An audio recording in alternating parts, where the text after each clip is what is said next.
annually. Mr. Speaker, to strengthen the connection between agriculture and industry, we will prioritize value addition, processing, and distribution. And this will position agriculture as profitable and appealing, making it more attractive to our young people. We will implement an Agri-Next program to facilitate access to land banks by young farmers, to connect graduates with opportunities in the agricultural value chain, and promote greenhouse agriculture among the youth. This initiative will benefit approximately 30,000 young people. Mr. Speaker, the Livestock Development Project will also address Ghana's reliance on imported meats by restocking breeding farms and increasing local livestock production, thereby creating jobs and boosting self-sufficiency. For years, access to mechanization, quality seeds, fertilizer, and extension services has been a major challenge to our farmers. To address this, government will establish our flagship farmer service centers in every agricultural district, ensuring that farmers receive essential mechanization services and resources to improve their productivity and efficiency. Mr. Speaker, also in the fisheries sector, we implement strategic interventions to enhance productivity and sustainability. Key among these initiatives is the continued enforcement of measures to curb illegal, unreported, and unregulated fishing, which threaten our marine biodiversity and the livelihoods of our hard-working fisherfolk. We have intensified surveillance and monitoring operations, bolstered by the deployment of modern technology and strengthened collaboration with our key stakeholders. In the last month, we have expanded the supply of subsidized premixed fuel to support artisanal and industrial fishers, ensuring affordability and availability. We'll also invest further in modern fish landing sites and cold storage facilities to improve post-harvest handling and thereby reduce losses and enhance the quality of our fish products. Aquaculture development is a key focus of our administration. We'll provide financial and technical support, especially to young fish farmers, increasing fish production and reducing our dependence on fish imports. To increase the value addition in this sector, we'll encourage the establishment of fish processing facilities, create more jobs, and boost exports. Our commitment to supporting women in the fisheries sector remains steadfast as we implement the programs to empower female fish processors and traders with financial capital and capacity building initiatives. While we work hard to fix the economy and provide jobs in all sectors, including agribusiness, one of the biggest crises we face in this country is youth unemployment. Youth unemployment has led to despair and frustration. The latest estimates show that up to 2 million of our young people are unemployed. This poses a major security risk for our country and requires urgent attention. To bring much needed focus to the desperate and widely scattered youth employment programs and to ensure stricter accountability in their implementation, I have set up the Ministry for Youth Development and Empowerment in furtherance to the promise I made in the campaign. This ministry, that is the Ministry for Youth Development and Empowerment, is mandated to formulate, coordinate, and monitor policies and programs to promote youth development and empowerment in this country. Mr. Speaker, as part of our Operation Recover All the Loot policy,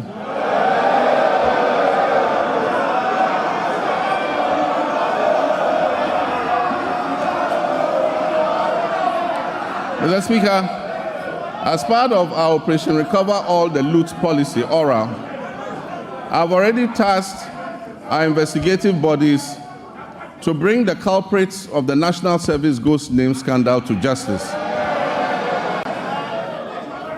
Such brazen theft of public funds must not go unpunished.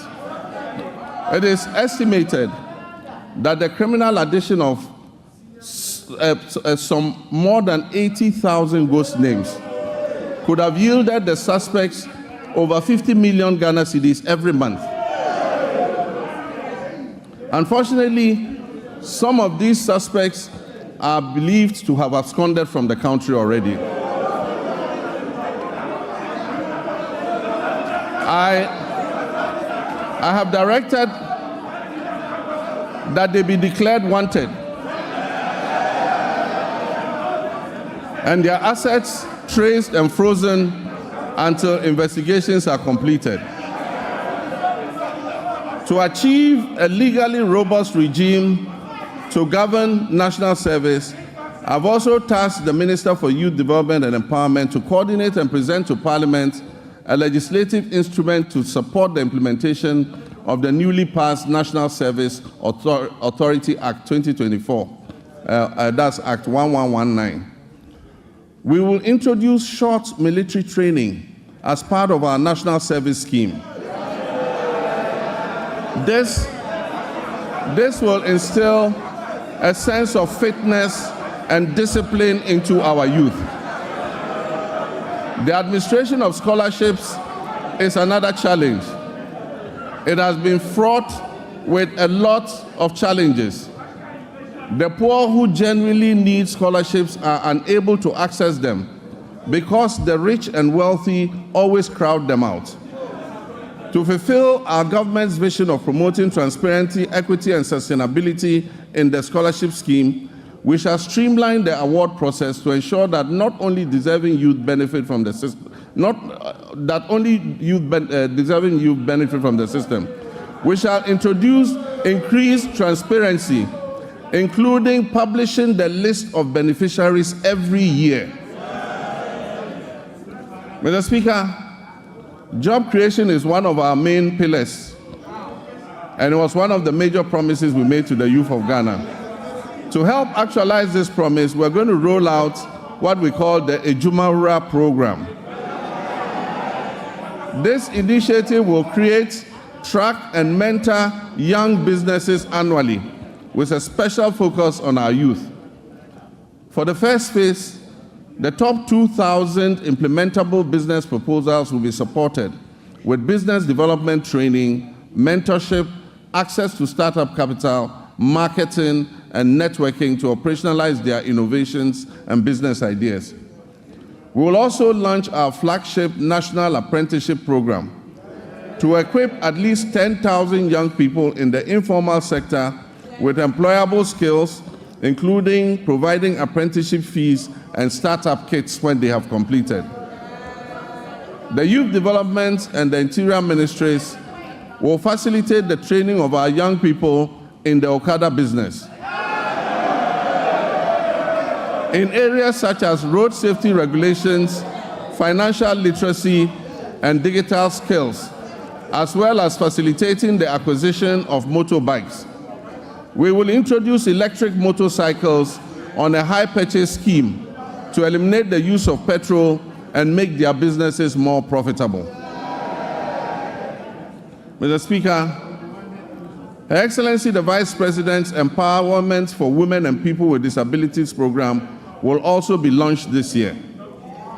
The program will target women and people with disabilities and other vulnerable groups to build their capacity and offer them access to finance to create their own jobs. Mr. Speaker, the Ministry of Communications, Digital Technology and Innovations will also focus on developing youth IT skills and fostering innovation. Under the 1 Million Coders program, young people will receive training in coding, web app development, digital marketing, and other digital skills. This initiative aims to equip them with the necessary skills for employability in the digital ecosystem. We must provide meaningful and relevant education to prepare our youth for today's technology-driven job market. Despite various reforms, issues related to low-earning incomes persist within Ghana's educational system. I'm committed to ensuring that quality education remains a top priority. The system we have inherited is outdated in many ways and must be realigned to meet the needs of the 21st century and the fourth industrial revolution. Recognizing the urgent need for national dialogue on education and in the spirit of inclusive governance, I launched the National Education Consultative Forum on February 18th in Ho. I look forward to the recommendations which we will incorporate into our sectoral policy reforms. Mr. Speaker, even though Article 38 of the Constitution guarantees equitable access to education across Ghana, 30 years after the Free Compulsory Universal Basic Education FQ program was implemented, its full objectives remain unmet. To tackle this issue, government will redefine the scope of basic education and introduce the Zero to Hero initiative to enhance foundational literacy and numeracy. Additionally, ICT training will be integrated into early childhood education at the basic level. Over the next 3 years, it will be expanded to cover at least 300 classrooms, 30 centers of excellence, 1,000 teachers and district teacher support teams, focusing on the teaching of mathematics and literacy. This year, the Ministry of Education will fully implement a new curriculum for senior high technical schools and STEM schools, introduce a standardized national sign language for hearing impaired learners from kindergarten to SHS, and review the kindergarten and primary school curriculums. To increase access to quality education, we will scale up our social intervention programs like the capitation grants, the feeding grants for special schools, and the government's BECE registration initiative. Mr. Speaker, to promote inclusion and equity, the government will enhance and resource the Islamic Education Unit to recruit more Islamic and Arabic tutors for English-Arabic schools. We will establish STEM and TVET schools in underserved and peri-urban communities. We will provide scholarships to brilliant but needy students in deprived communities, especially for study in law, medicine, and engineering.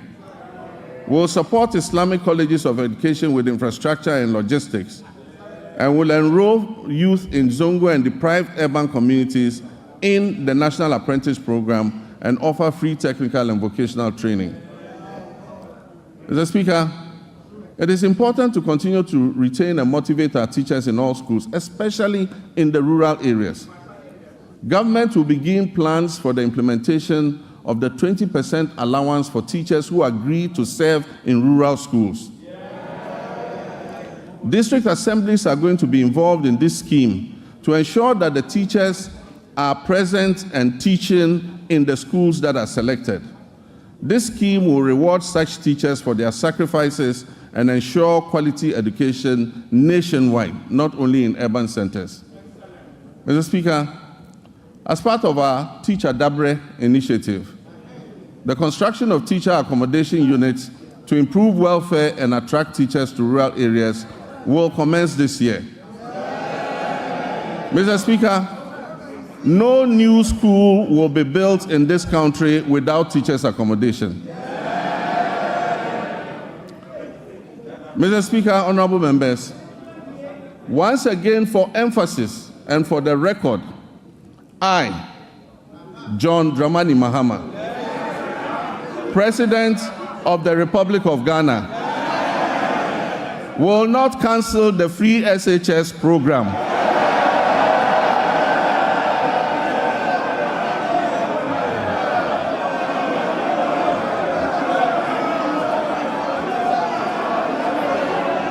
I will not cancel the free SHS program. I am determined to make it better by improving its implementation. And also, for the record, students who have benefited from the free SHS since its inception are about 3.4 million. The figure of 5.1 million beneficiaries, as put out by the previous administration, was an exaggerated and false narrative, calculated to achieve political credit. Mr. Speaker, while the free SHS program has improved access, the implementation of the program leaves much to be desired. The outcomes of the ongoing National Education Forum will guide our reform efforts in this sector.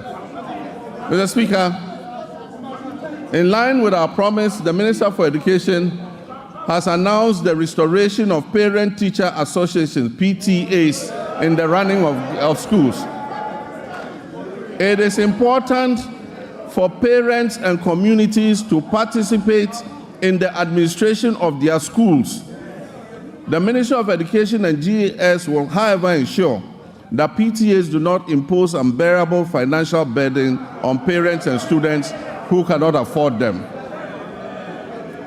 Mr. Speaker, the double track system remains a challenge, and we are committed to eliminating it by accelerating school infrastructure expansion and completing stalled educational projects. To fund this, the Education and Finance Ministries are working to uncap the GET Fund so that we can accelerate projects in secondary schools. As promised, we have begun improving secondary school feeding, and the children are getting better quality food as I address you.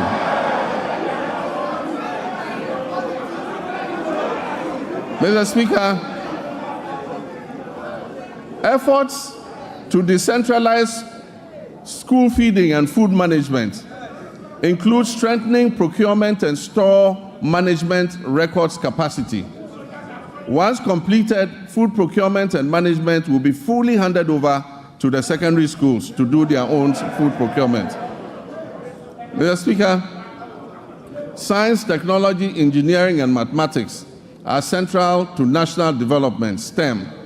We'll therefore expand STEM programs at all levels to equip all students for the global economy. We don't believe in building single standalone STEM schools.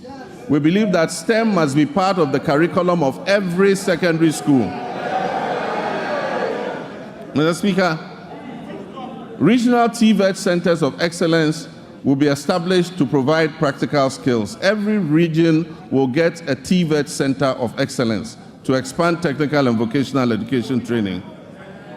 Mr. Speaker, honorable members, Ghana has consistently missed its gross tertiary enrollment targets with a rate below 22%, far from the 40% goal that has been set by 2030. Despite over 460,000 secondary graduates coming out annually, 55% qualify for tertiary education, and only 35%, 161,000 of the 460,000 enroll in tertiary education, leaving over 300,000 without access. To address this, government is introducing a no-fee stress policy to eliminate tertiary admission fees, which currently serve as a barrier to higher education for some students. This will be supported by an enhanced student loan scheme, which is called the Student Loan Plus. The no-fee policy will also cover all persons with disabilities. And for emphasis, persons with disabilities will pay no fees for tertiary education throughout their study. And so PWDs who gain admission to tertiary institutions will pay no fees. Additionally, TVET enrollment will be increased from 11% to 20% to boost employment. Mr. Speaker, rising enrollment has strained university infrastructure, causing overcrowding and inadequate accommodation. We are determined to expand access, improve quality, and align tertiary education with national goals, particularly in STEM. Feasibility studies for new public universities or campuses of existing universities to be established in the 6 new regions will commence this year. Seed funding for these projects will come from the GET Fund in order to enhance access. Government will this year engage with the existing public universities to identify suitable sites on their campuses, acquired lands, for the implementation of the private sector participation in the provision of hostels project. This is a partnership between government, the universities, and private investors to expand hostel capacity on their campuses.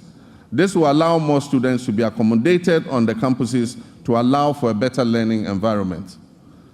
Mr. Speaker, academic freedom will be upheld. We will not interfere in the administration of our tertiary universities. And our hope is that the institutions will ensure good governance in their administrative practices. Mr. Speaker, Next, our health sector faces significant challenges that jeopardize the very foundation of affordable health care. The Ministry of Health has a total liability of nearly 15 billion cedis, when co-financing obligations, judgment debts, and payments to clear medical commodities at the ports are all put together. The last major hospital equipment replacement program was undertaken in 2014 when I was president. Since then, most hospital equipment in the Ghana Health Service facilities have deteriorated or broken down. Mr. Speaker, the Agenda 111 program, which was started as a knee-jerk reaction during the COVID-19 pandemic, when the Ghanaian public had begun to appreciate the significant investments that the previous NDC administration had made in healthcare facilities, and began to lament the many hospital projects that had stalled under the previous administration, a promise was made to build 111 hospitals. Mr. Speaker, I'm sad to note that there is no dedicated funding source for such a gargantuan project. There is no dedicated funding source for this gargantuan project.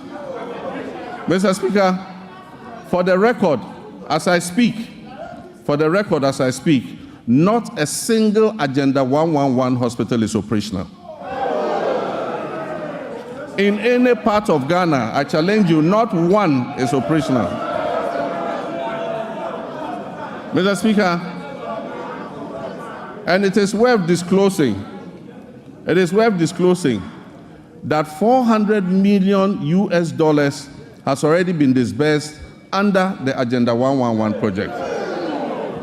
Mr. Speaker, at a rate of approximately $80 million per hospital, this $400 million spent could have completed and made operational at least 22 of those hospitals. Mr. Speaker,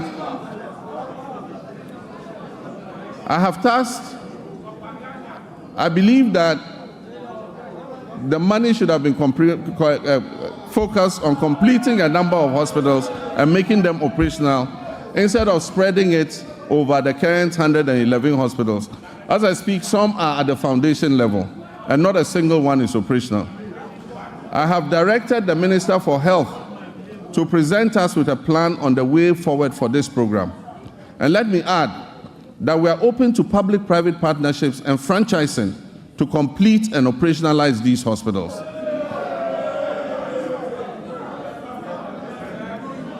Mr. Speaker, one of the most pressing issues confronting our health sector today is the USAID's sudden 90-day pause in services without prior notice and the looming threat of complete withdrawal of programs that do not align with the USA's strategic interests.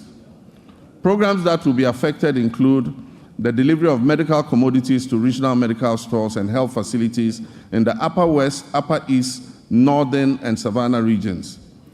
USAID support for the National HIV/AIDS Control Program includes the supply of antiretroviral therapies in the Western, North, and Afro regions.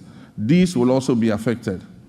The withdrawal puts at risk approximately $78 million in earmarked funds for malaria, maternal and child health, nutrition, and HIV/AIDS.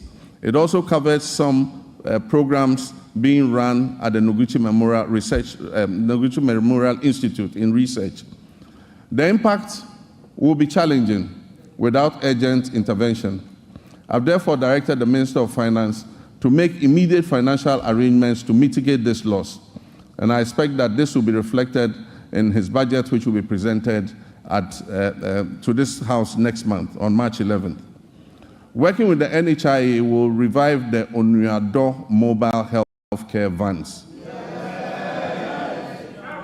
These vans will provide OPD, ophthalmology, dental, ENT, cancer screening and care in the remote and most vulnerable communities in our country. An earlier attempt to provide mobile health facilities was abandoned after the change of government in 2017. Mr. Speaker, public health experts are grappling with the conundrum of new diseases and re-emergence of old diseases. The unpredictable nature of disease outbreak suggests we must make our health systems more resilient to shocks. Since October last year, Ghana has faced a severe cholera outbreak. As of February 17, 2025, I'm sad to report that 6,300 suspected cases, 545 of these cases were confirmed to be cholera, and unfortunately, we lost 49 of our compatriots. The outbreak has affected 118 districts across the Greater Accra, Central, Western Ashanti, and Eastern regions. To control the situation, we have launched an aggressive vaccination and public education campaign, among other interventions. Mr. Speaker, sanitation within the context of infectious disease outbreaks, personal hygiene, and environmental sanitation must be a major priority for us. Our cities and towns must be made cleaner than what we currently have. We commit to right the wrongs and keep our cities and communities clean through appropriate investment, supervision, and performance tracking in the sanitation sector. Mr. Speaker, as I speak, the Upper West region is facing a severe meningitis outbreak. And I know, Mr. Speaker, you have made an important contribution to ameliorate the situation in your region, and I commend you for that.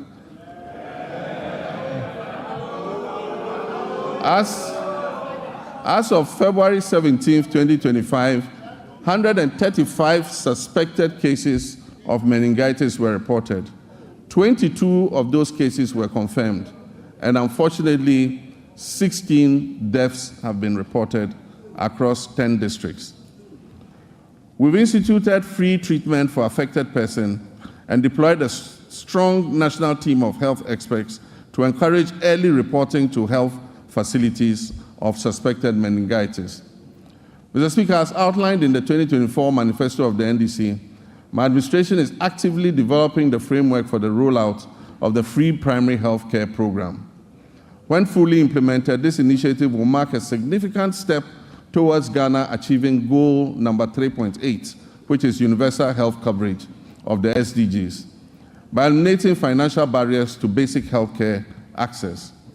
Also in line with our 120-day manifesto commitment, the composition of the technical committee is far advanced, with plans to establish the Ghana Medical Trust Fund, also known as Mahama Cares, in the coming weeks. Mr. Speaker, honorable members, this fund will be dedicated to financing the treatment of non-communicable diseases, which have seen a significant rise over the past decade. As part of this initiative, the government is committing to allocate financial resources towards this project in 2025, with further support to be mobilized from private sector partners to ensure the sustainability of the fund. Once operational, the Ghana Medical Trust Fund, otherwise known as Mahama Cares, will directly address the financial burden of patients who require dialysis treatment, cancer care, and other critical non-communicable disease-related interventions. Together, the free primary health care, which will focus on early detection and prevention and treatment, and the Ghana Medical Trust Fund program, which will focus on relieving the financial burden of treating non-communicable diseases, will help to revolutionize Ghana's healthcare system by improving healthcare accessibility and outcomes and enhancing productivity and well-being across the country. Mr. Speaker, Ghana will become the pharmaceutical manufacturing hub of West Africa. And my previous record in government speaks for itself. When I injected funds into Ghanaian-owned pharmaceutical companies to expand their production capacities. Mr. Speaker, as this exciting phase unfolds under the 24-hour economy initiative, we must strengthen every aspect of our pharmaceutical industry. And this includes the Food and Drugs Authority and the Customs and Security agencies in order to avert the use of fake drugs and the importation of illicit drugs into our country. We await thorough and unbiased investigation into the alleged opioid pill importation into Ghana and other West African countries. The outcome will be shared, and I can assure you necessary action will be taken. Mr. Speaker, as a Social Democrat, I'm resolutely committed to eradicating all forms of discrimination in our society. Our vision is to foster fairness and cultivate an inclusive environment where everyone can engage fully and equally in social, economic, and political life.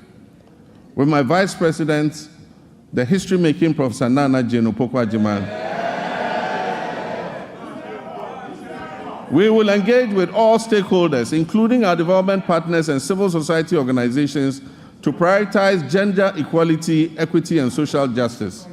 We will establish strong social protection mechanisms and enhance legal safeguards for women, girls, and other vulnerable groups. Our initiative would include enacting comprehensive laws and policies designed to dismantle harmful social norms, to enhance access to crucial resources and opportunities, particularly for young women, and reduce overall vulnerability within our society. Mr. Speaker, I'd like to take a moment to commend you and this House for your unwavering support and guidance, which were instrumental in passing the Affirmative Action Act of 2024, Act 1121, during the 8th Parliament of the 4th Republic. My government is dedicated to successfully implementing this act to ensure gender equity across the political, social, economic, educational, and cultural spheres. The Ministry of Gender, Children, and Social Protection is actively collaborating with relevant stakeholders to guarantee that this act is fully operational, including attaining the 30% target quota for women in political appointments. I'm pleased to report that women currently make up 23.21% of all appointments, and we are diligently working towards reaching the targets set forth in Act 1121. I'm, however, concerned about achieving gender balance, especially at the local government level. Very few women have mustered the courage to apply for the positions of metropolitan, municipal, and district chief executives. And unfortunately, the few who have courageously applied have been edged out on very flimsy and parochial grounds. It is my hope that the National Constitution Review Conference will clear a pathway for the election of DCEs. The Gender Ministry will then be obliged to encourage and support more women to apply and stand for these elective positions. In our pursuit of empowering women, Mr. Speaker, we'll establish the Women's Development Bank. This will be a specialized financial institution designed to support businesses owned and led by women through the provision of low-interest loans and tailored financial services offered under very flexible terms. Consultative processes are underway to ensure the successful launch of this bank. And as part of our 120-day social contract, the Minister for Finance is going to allocate initial funding for the Women's Development Bank in the upcoming budget that will be presented to this House. Mr. Speaker, we're also implementing measures to expand the Livelihood Empowerment Against Poverty program under our Big Leap initiative. As we work towards completing the Ghana National Household Data Census by this year, 2025, we'll reassess the status of LEAP beneficiary households to facilitate the enrollment of new beneficiaries. Mr. Speaker, we are committed to enhancing the legal framework surrounding disability rights by passing the Persons with Disability Amendment Bill.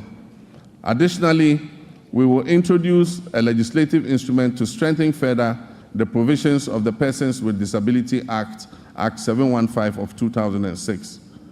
We reiterate our commitment to ensuring that individuals with disability have access to free tertiary education and equal opportunities to pursue their academic and professional ambitions. Mr. Speaker, the government intends to ensure the implementation of legislation that enjoins public and private employers to reserve 5% of their employment for persons with disabilities. I am aware that a private member was shepherding this bill. Government is going to support that motion in order that 5% of all employment is reserved for persons with disability. Mr. Speaker, Ghana's sports sector, once again, which was a shining example of excellence within Africa, now finds itself at a very critical juncture. Historically, our nation has been celebrated and has had remarkable achievements in boxing, football, and athletics. Unfortunately, this is no longer the case. However, recent years have unveiled depressing structural deficiencies in administration, funding, infrastructure, and talent development. Immediate and comprehensive reforms are imperative to reclaim our rightful place on the global sports stage. Mr. Speaker, we will develop a comprehensive national sports policy to align with international norms. This policy will be accompanied by an exhaustive review of the Sports Act of 2016, that is Act 934, and the rigorous enforcement of the Sports Regulations 2023 LI 2477. Infrastructure development remains paramount in our strategy. The government is committed to refurbishing existing national stadia, completing youth resource centers, and constructing new sports facilities in the new regions. We'll also prioritize community recreational facilities to foster greater participation in sports at the grassroots level. Recognizing the critical role of youth development, we're implementing a significant overhaul of grassroots sports with the establishment of the School Sports Authority. This body will oversee structured inter-school competitions and talent identification initiatives essential for nurturing future sporting champions. Over 60% of Ghana's elite athletes have emerged from these school sport programs.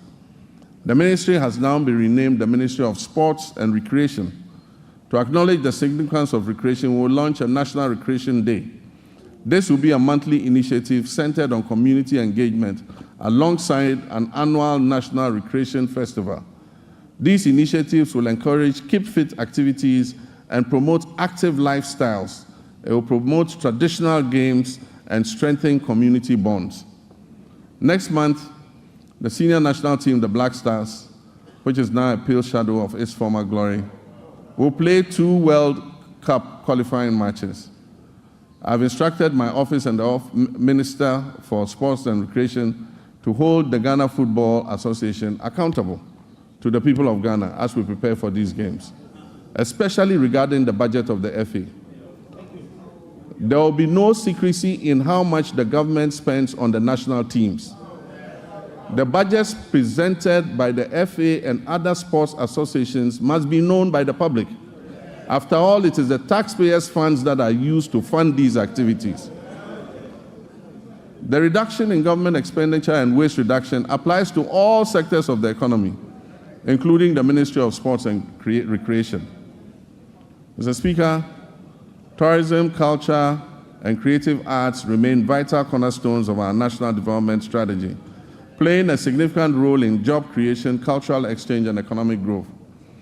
In recent years, the ministry has launched transformative initiatives to position Ghana as a premier global destination, and this is positive. These positive initiatives aim to harness the country's rich cultural heritage, natural beauty, and our dynamic creative sector. Our flagship initiative, the Black Star Experience, aims to establish Ghana as the gateway to Africa for the global diaspora, featuring thoughtfully curated cultural, historic, and creative arts experiences in collaboration with the private sector, diplomatic missions, ministries, departments, and agencies. Our aim is to position the Black Star Experience as a uniquely Ghanaian tourism brand. The Pan-African Month will be a part of the Black Star Experience. It will include street carnivals, a film week, a fashion festival, a food fair, theatrical and drama performances, concert party competitions, and monthly domestic tourism destinations. We will strategically promote meetings, incentives, conferences, and exhibition tourism to diversify our tourism offerings. Ghana's peaceful and democratic environment positions us as an attractive hub for international summits, business conventions, and high-profile gatherings. We must capitalize on this unique advantage to maximize our benefits and strengthen our reputation as the country that is closest to the center of the world.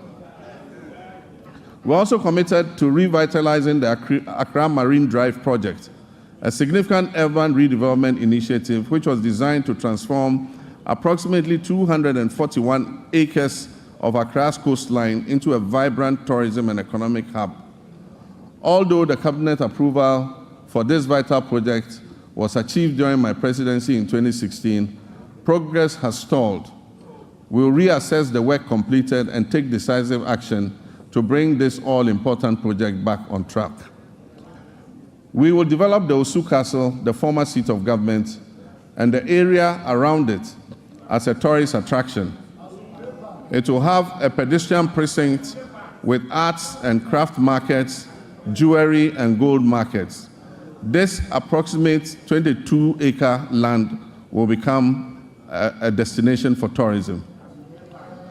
Mr. Speaker, our road network is the cornerstone of our nation's infrastructure, facilitating over 90% of the transportation of goods and services across this country. This vital network is critical in supporting agricultural growth by linking farmers to markets, lowering transportation costs, and ensuring quicker access to essential supplies and services. The resulting interconnected benefits foster a vibrant economy and enhance the livelihood of countless of our citizens. Mr. Speaker, while the previous government has made lofty claims about achieving unprecedented milestones in the road sector, available evidence does not support its assertion that it constructed over 13,000 kilometers of new roads. Instead, it has perpetuated a narrative that presents road maintenance and rehabilitation efforts as new construction projects, misleading the public about what has been achieved. The proportion of poor roads has increased, especially in urban centers, where the number of roads in disrepair surged from 46% in 2015 to almost 60% by 2021. Therefore, Mr. Speaker, our road sector is in crisis, mainly due to years of mismanagement. As many as 85% of awarded contracts in the road sector have stalled, and the contractors have stopped work due to non-payment, and most of them have packed their equipment off-site. Mr. Speaker, as of December 2024, unpaid bills owed to contractors in the sector exceeded 20 billion Ghana cedis for work that had been carried out between 2018 and 2024. For instance, the Ghana Road Fund obtained a loan of 600 million Ghana cedis in March 2018 to refinance outstanding debts and borrowed an additional 1.2 billion Ghana cedis from a syndication of banks in November 2019. Alarmingly, upon assuming office, Congratulations to all our winners for today. Please be reminded that you can tune in live on all our social media handles, Facebook, Instagram, YouTube, X at GameParkGH, or you can visit our website at www.gameparkgames.com, or you can simply dial *946#. You can also watch us live on Adom TV and Game TV. Join us again at 6 p.m. for your favorite games that you love. My name is Roslyn, your Mula Queen. It's more Mula, more power.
Amoato ha eye Adom TV wo hye de ekoso ewo emrase bedwafie na omampani John Dramani Mahama de omman no tebia ya yewom sese de obeto ye ene de waya bedru wo de ho ama ne bo etu edwa ensempi no a na waka ye de ho ama ne ebeba na ye besan akomrase bedwafie na ye kotie mampani Mahama oguso ekasa owie ade aka no ye de beto aso edian megeso ene abena pokoa renie yes akomrase bedwafie mra.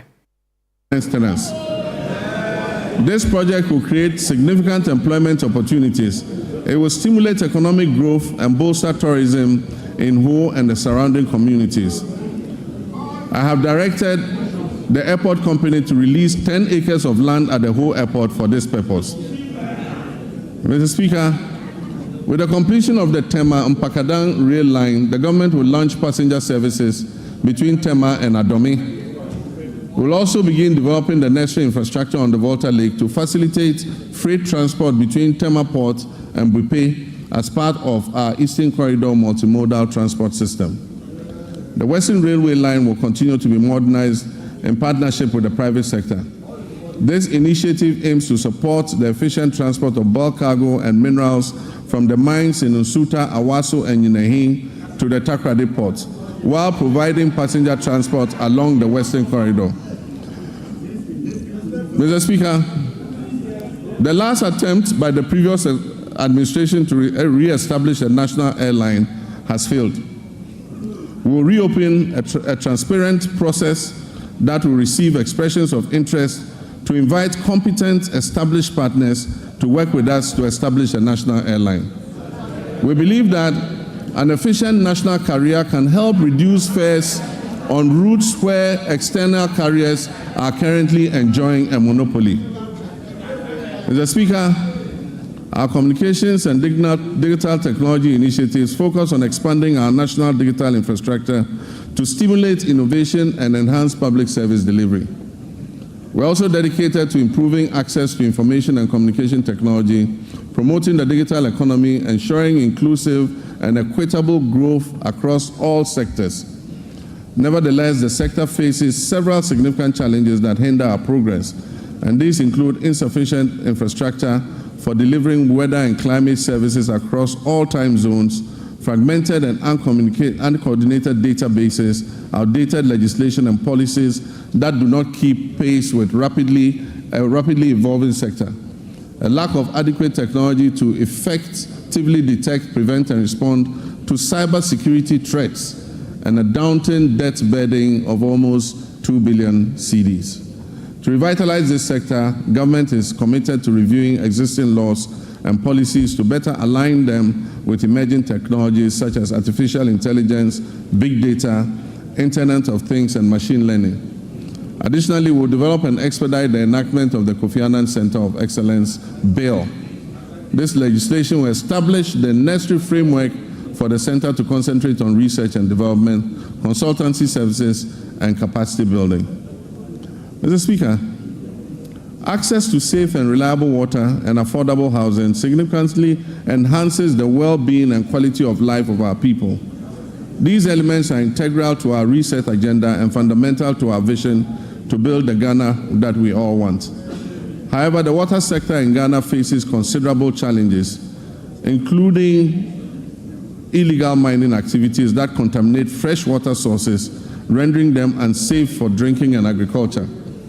This alarming situation highlights the critical need for a decisive and ongoing effort to combat illegal mining to save our environment and our public health. Government will prioritize completing new and ongoing water projects to improve access to safe drinking water. This commitment should be good news for the people in the Keta, Adaklu, Wenchi, Sekendi Takrady, Asankragwa, Sehirioso, Dodoaso, Kweman, Damfa, Goso, Dwabeng, Aveime, and Edubamso. We'll also tackle critical water projects in Damango, Tamale, Yendi, Sunyani, Techiman, and Takwa to ensure broader access to potable water nationwide. Mr. Speaker, Ghana has a coastline that stretches approximately 550 kilometers. 2/3 of this coastline is threatened by tidal wave erosion, which impacts nearly 30% of Ghana's population. Rising sea levels have exacerbated vulnerabilities in coastal areas, leading to flooding, habitat loss, and community displacement. Consequently, coastal protection has emerged as a critical national priority. And so for the communities that are threatened by flood currently, we're going to prioritize building sea defense to be able to protect you. Flooding has become an all too frequent occurrence in many urban centers across the county, resulting in tragic loss of life, livelihood, and property. This scenario underscores the urgent need for sustainable solutions to address these pressing challenges. Many of our drainage systems are inadequate. They are worsened by careless waterway construction and obstruction, and the relentless encroachment on wetlands and floodplains.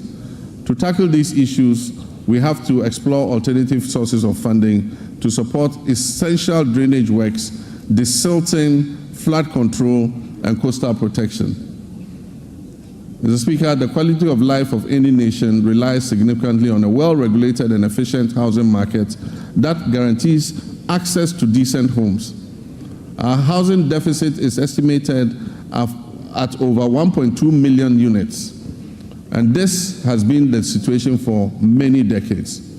High costs associated with land acquisition, construction material, and access to financing have made home ownership unattainable for many, primarily affecting vulnerable populations and contributing to the rise of slums. This government is steadfast in its commitment to complete all ongoing housing initiatives, beginning with the Saglemi Affordable Housing Project. We'll also implement a low-cost social housing project supported by a district housing scheme. This project aims to remove the financial barriers to home ownership.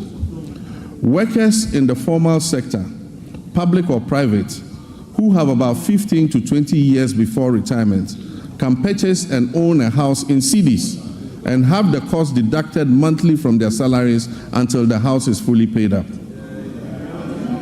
Mr. Speaker, illegal mining, commonly known as Galamsey, has inflicted tremendous harm on our forests, leading to significant land degradation and pollution of vital water sources. This reckless activity threatens Ghana's environment and public health. Mr. Speaker, I'm sad to report that presently 44 of the country's 288 forest reserves have been impacted, an area that is alarmingly equivalent to approximately 8,000 football fields has been completely destroyed. Mr. Speaker, the pollution levels in major rivers within the southwestern basin are critically high, with turbidity levels far exceeding possible units. To combat this urgent crisis, we're implementing a proactive approach that includes robust and impartial law enforcement, meaningful stakeholder engagement, and the creation of alternative livelihoods for our citizens involved in Galamsey. We're expanding the Minerals Commission regional offices to strengthen their regulatory oversight. We will establish a framework that categorizes mining activities into small, medium, and large scale, each with its tailored regulations. Mr. Speaker, we will establish a gold board, and we're in the process of doing it. Legislation will come to this House shortly. This gold board will ensure effective governance of the gold industry. At the same time, we wish to take advantage of Ghana's salt production capacity to place it as a central export commodity under the African Continental Free Trade Area. We will also seize opportunities presented by the global shift towards net zero emissions to craft policies related to critical minerals such as lithium. The anticipated development of the integrated aluminium and iron industry will significantly increase the value of Ghana's natural resources. In our commitment to restoring degraded forests, we will launch the Tree for Life restoration policy and the Blue Water Initiative, which will transform mined-out areas into ecological recovery zones. This ambitious afforestation program aims to establish more than 50,000 hectares of new plantations and undertake 5,000 hectares of enrichment planting annually.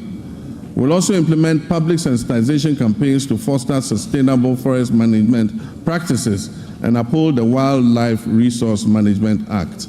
We're going to involve school children and the general public in tree planting and tree growing.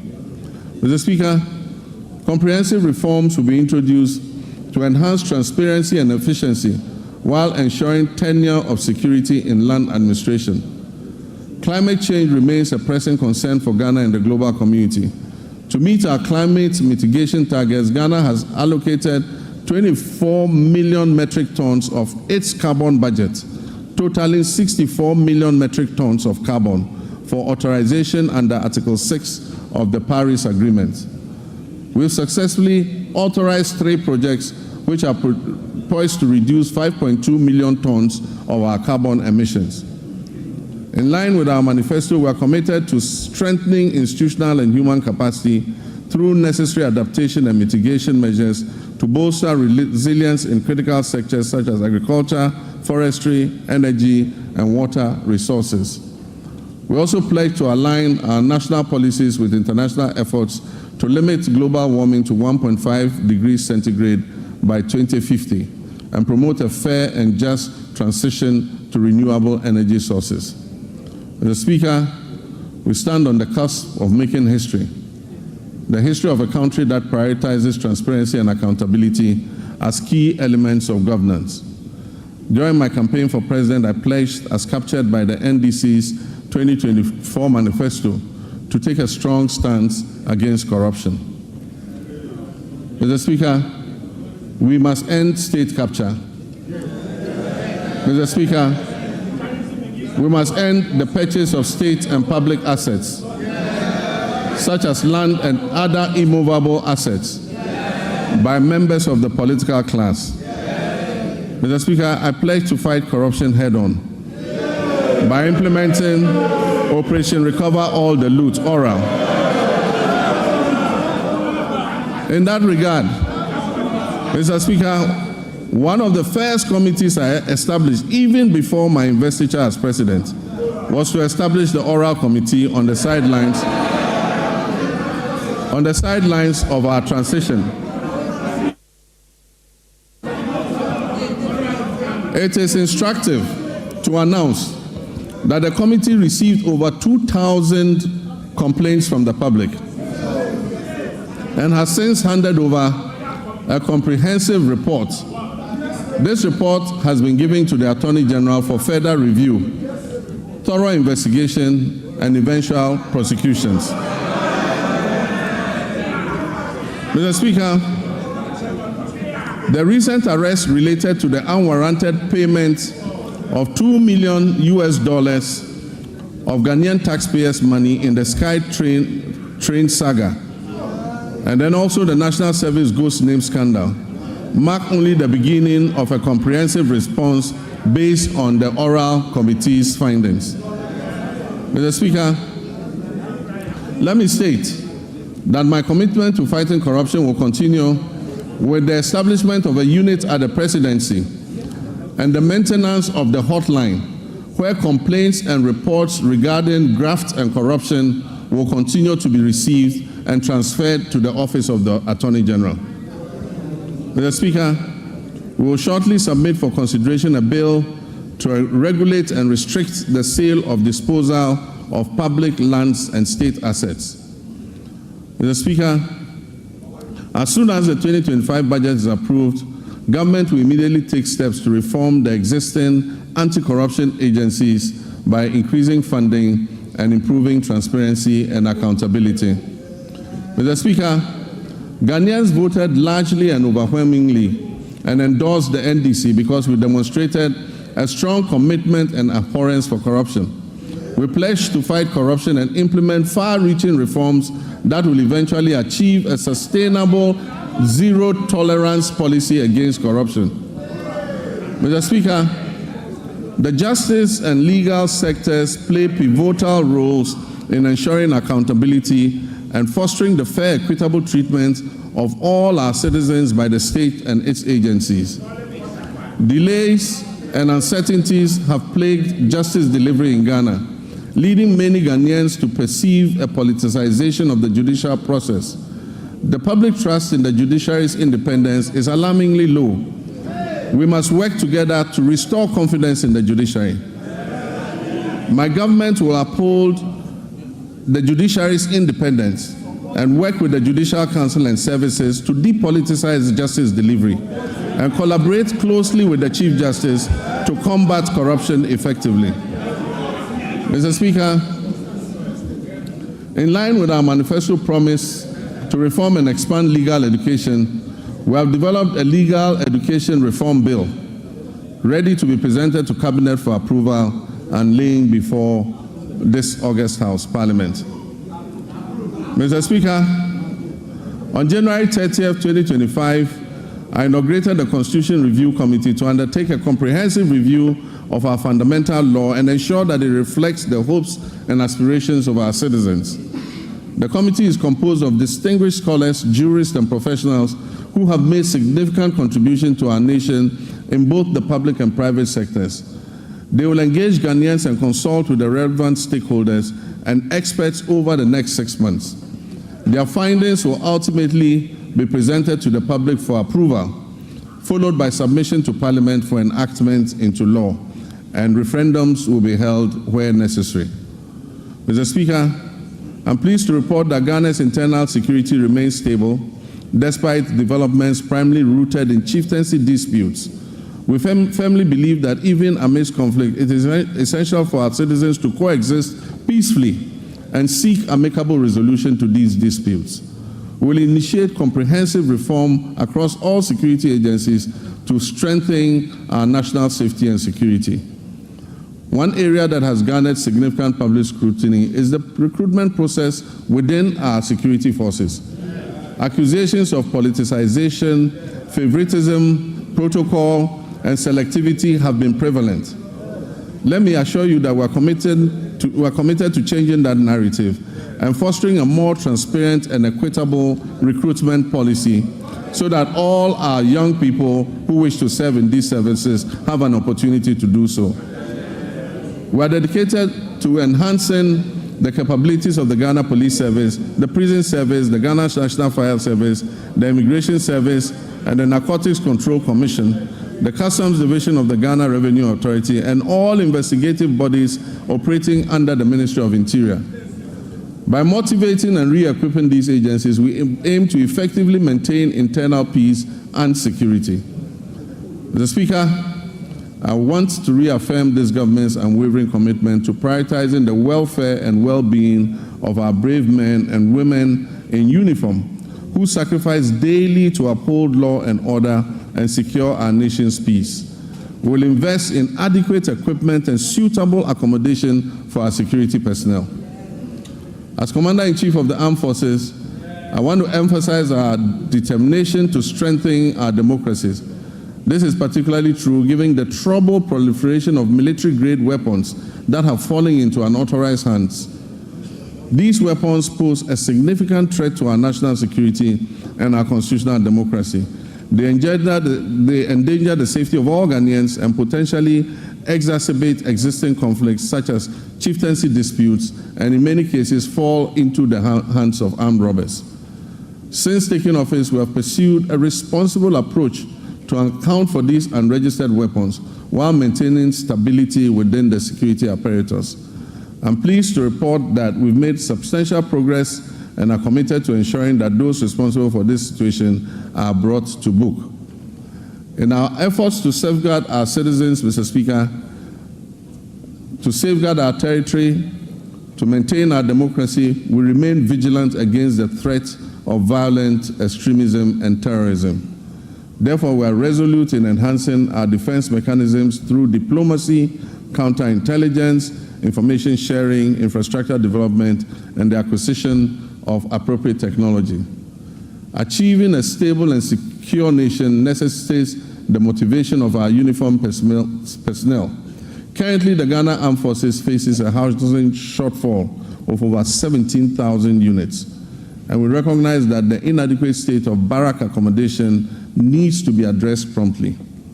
In addition to housing, we'll prioritize improvements to rations and fuel supplies for our security forces. Quality healthcare is another critical aspect of motivating our armed forces. As we work to expand and improve facilities at the Tertiary Military Hospital, complemented by the recently restored oxygen plant, we remain committed to finishing the delayed Afari Kumasi Military Hospital, which is still a top priority for my government. The goal is to complete and operationalize this facility before the end of this year. Mr. Speaker, like many other state institutions under the previous administration, the Ministry of Defense is burdened with approximately 3.7 billion cedis in debt, a figure that continues to grow as new and undisclosed debts are uncovered. However, the demands of our Army, Navy, and Air Force continue to rise, necessitating the need for modern platforms for effective operations. Despite these financial challenges, I am confident that the Ghana Armed Forces possesses the human resources necessary to revitalize the defense industry's holding corporation, which can support the government's efforts in this regard. DHOC, which was begun under the late President John Evans Atta Mills of blessed memory during my tenure as chair of the Armed Forces Council, is essential for fueling Ghana's industrialization drive, which is aligned with our 24-hour economy initiative.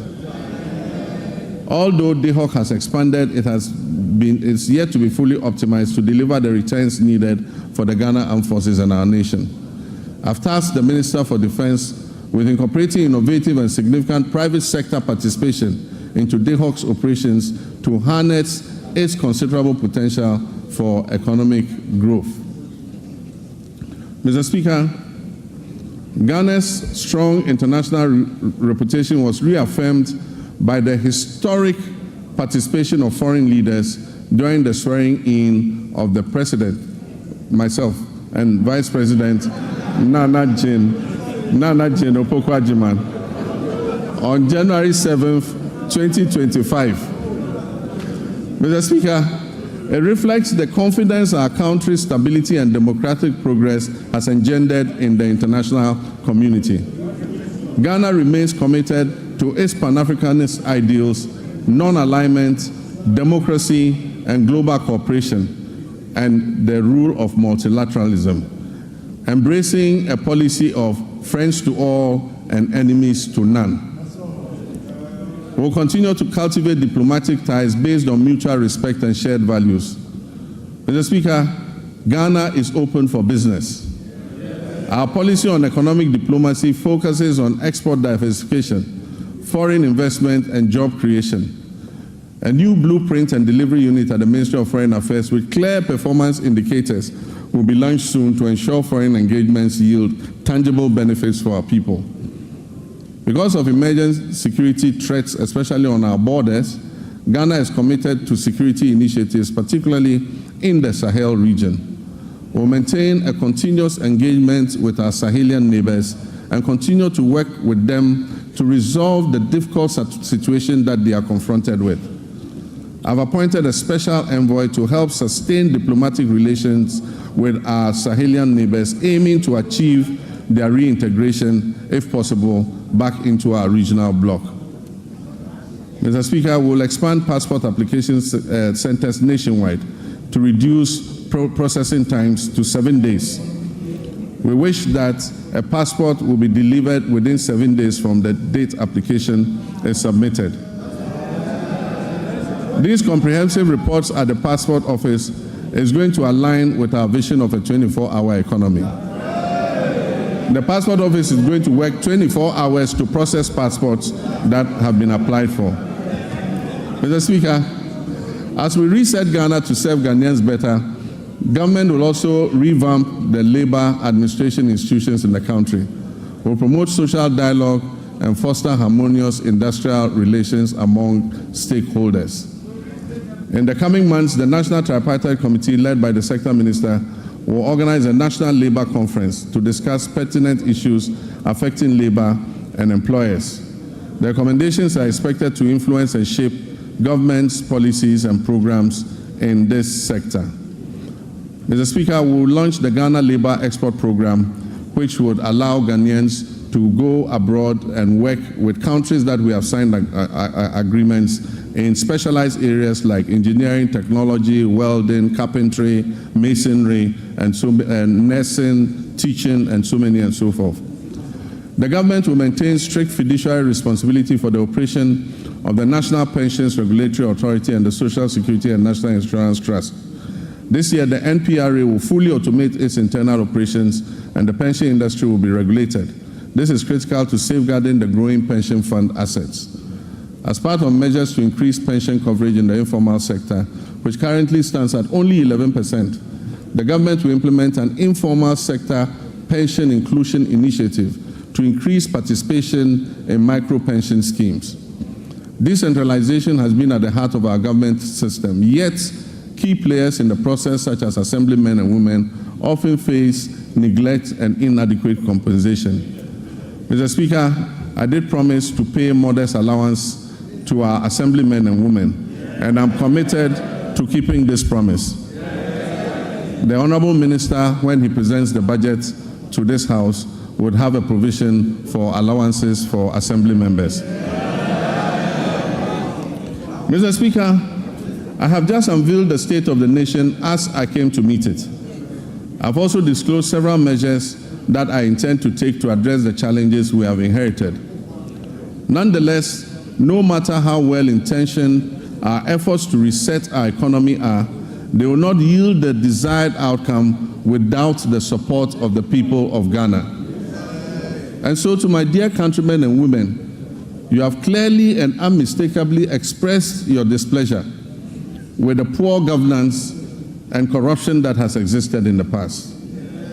Mr. Speaker, some of our compatriots did so even at the peril of their lives, just as our 28 February crossroads shooting national heroes did in the Gold Coast. May all such martyrs of democracy, those who have died in the process of elections and in the process of just exercising their civil rights, may they rest peacefully in the bosom of the Lord. Mr. Speaker, we will, as I promised, investigate these deaths and we will provide appropriate compensation to the families of those who have died during the elections. My brothers and sisters, you gave me a compelling mandate that leaves no one in doubt about your expectations of me and my government. You embrace the vision to generate new and well-paying jobs through the 24-hour economy initiative. The arrogance of power that you so much abhor will be a thing of the past. I will enforce and demand the highest standards of performance from those who have chosen to work with me to improve the circumstances of our country. I'll publish a code of conduct that they will be strictly made to abide by. Mr. Speaker, it would be remiss of me if I didn't admit that the entire economic value chain is currently in the internal ICU, in the ICU. As I recall mentioning a few intensive care units, as I recall mentioning a few years ago when we were still in opposition, the economy is even worse than we had envisaged. But this gives us ample opportunity to be innovative in our efforts to resuscitate it. And so what are the key takeaways from me for the people of Ghana? 1, that we shall fight corruption effectively. 2, that we shall run a lean government of no more than 60 ministers. 3, that we shall realign the ministries, agencies, and departments to eliminate duplication. 4, that will introduce austerity, reduce wasteful expenditure and spending, and improving tax collection. 5, that we shall widen Ghana's taxness, reform tax waivers, especially on investments, and return to our homegrown solutions. 6, that we will grow what we eat and reduce imports of food and goods that can easily be produced here in Ghana. Your voice and contributions will prove invaluable on this journey of national reset, and I encourage you to make your voices heard. I commit to the judicious use of your resources, eschewing waste and ostentation. We will always endeavor to make the most of the little we have, so that together we can guarantee a brighter future for for our children and our children's children. Though the state of our nation now may appear bleak and the task of addressing it may seem daunting, nothing should stop us from achieving our goals once we set our minds to it. In one collective push, we can resolve to make this great nation bequeathed to us by our forebears and see it come to fruition. Mr. Speaker, Ghana's economic challenges are not insurmountable. They present the government and everyone else the opportunity to innovate, to reflect, review, and reset, which is the theme for the commemoration of our scaled-down 68th independence anniversary. Mr. Speaker, it is said that there is strength in unity. Ghana's greatest strength lies in its people, its young and energetic youth.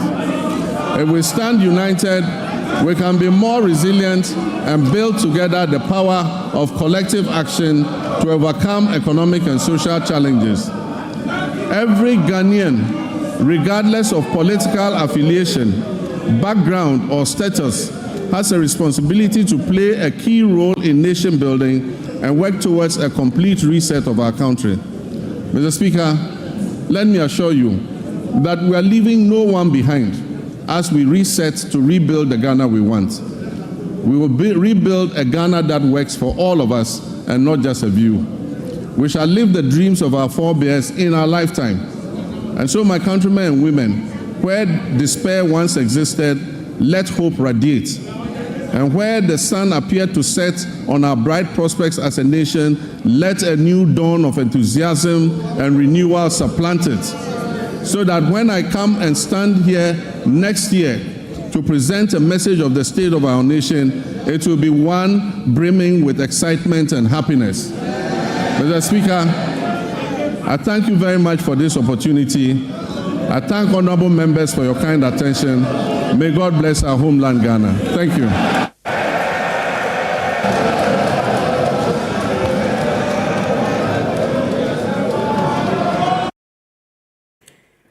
Sebejefie ena yekoye mampani John Dramani Mahama ede sebebe no ena ato ye bebotofa yekoye no adwumadi ahodo kasebo mu ene aye programs ahodo no ye de aka ni nyina ebeba ensem bia waka no wo kyeso ba ye ebeto ye no omani sika semba bi egina enye kura enye na wa mase obebosobo oba se wo haw no na wonim se wo ho na wo ba behwe sasa wo haw ni nyina no obeyi ede afi honom wakasa aboso chese bra wo firi so afimpimie no ene edunsim no na chese eba no dun so a o se Ghana fo boso obetu dun so ase e masabre no oye ho adwuma wieye ansa na ofra ban mu ama aban fofra ba abeto aso afimpimie no ene edunso ni mu waboboso abetrem edu baabi wo chese kasem no wo mo so a eba no domestic debt exchange program DDEP ya ban dada no ede oye nipa bia na wo mo ato aban bond seti ekosemu no musika ade so akodi nsenseme no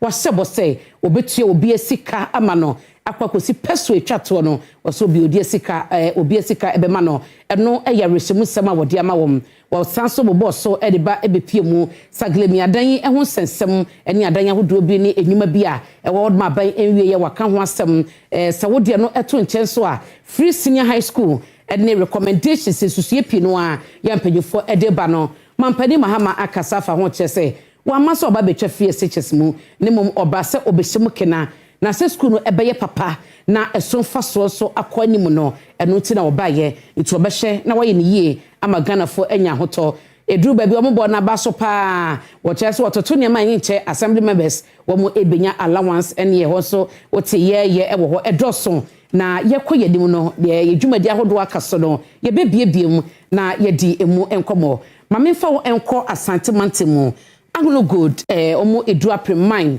na wo mo echeso mo dwumadi bia ya wo mo eye eno no eye start right and war eno eye kyekye ye mo de ma emabu bi so person won no adwuma wusua na so nya dache enya adwuma bi ye no wo mo apa ho tuma we no ye de toso 9 Right and Well program. Nhyehyɛ bi a wɔn de ama ɛyɛ sukuufo a wɔn University of Mines and Technology UMAT. Ɛyɛ wɔn a wɔn edi kan na wei ɛyɛ ade ɛbɛboa wɔn ɛwɔ wɔn adesuam ɛne wɔn ɛdaakye. Saa dwumadie Anglo Gold Ashanti ɛne Ladies in Mining and Other Professions ɛne UMAT ɛna ɛka wɔn ntoma ɛbɔ mu ɛboa sukuufo yi. Senior manager a ɔno ɛna ɛyɛ in charge ɛma mining ɛwɔ Anglo Gold ɛde to dwa sɛ Eye juma no enhyehyɛ sɛ wɔn boa ɛma adesua ɛkɔ n'anim titu ɛne ɛmabunu no wɔn mpuntu. Through our education and youth development program to promote access to quality education and empower the youth in the municipality.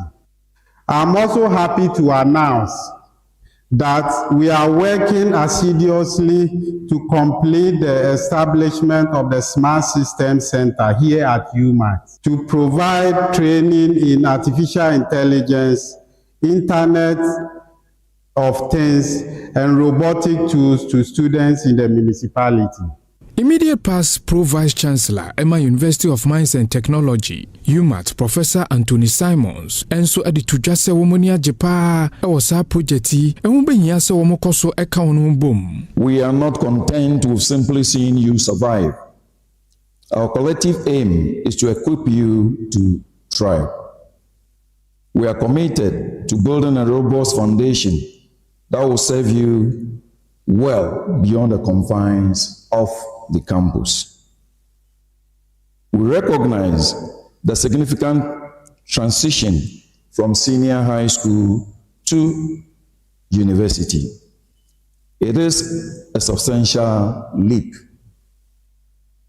and we are here to ensure you land on your feet. Na anano memenda na rahosem bi siye ewo nungwa na ababa wakama ya chesomo ebesi ne hema wo mabodwa yete se tu akasa na abranta ye friend no Samuel J eno mo chese wo otusa etu no ebo nipa ye besi ne hema wadi ne fufuo no ebo ne sim mo so ndi nkodura ya sabia no wahwe ne nkwa potifo ensa ka abranta ya otusa etu no nungwa ahema sie na se Nungwa District Court enewuko ahyese wonfa abrantie Samuel Ejeyi enkonkotwere aposifo akukume sanse wosu se etototo ekoso ewo Nungwa abra no wosi ehema eka no manhwere ne nkwa ne sa abrantie enim ho bi kwadu a wode bɔ no ene se wakum nipa ye nhwehwemu edikan no ekira ebra na hinsie no ekoso no wode single barrel etuo ebo na abole Ahmed esra o man so de kwa yaresabia okoduru ho no mu a wohwere ne nkwa okokyere Samuel Ejeyi no ode no ekogina court a